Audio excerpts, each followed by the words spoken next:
নমস্কার ফ্রেন্ডস, আজকে আপনাদেরকে দেখাবো এই ব্রিজ পিনটা ভেঙে গেছে, এটাকে বের করে আনার উপায়।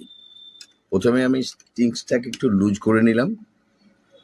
16-18 নম্বর একটা জিআই তার আমি নিলাম, একটা নুজ প্লাস নিলাম, এই তারের ডগাটা একটু ব্যান্ড করে দিলাম, আমি একটুখানি বড়শি টাইপের ব্যান্ড করে দিলাম, একটু বড়শি টাইপের এটাকে ব্যান্ড করে দিলাম। এরপরে এটা হচ্ছে মোমবাতি, মোমবাতিটা জ্বালিয়ে এটাকে আমি এই তারটাকে হিট দিচ্ছি। তারটা হিট দেওয়া হয়ে গেল, এরপর এটাকে আমি ওই ভাঙা অংশটার মধ্যে ঢুকিয়ে একটু গেঁথে দিলাম।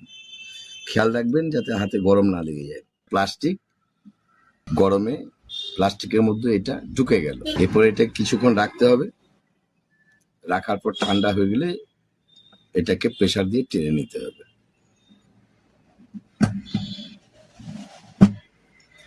দেখুন কি সুন্দর বেরিয়ে গেল।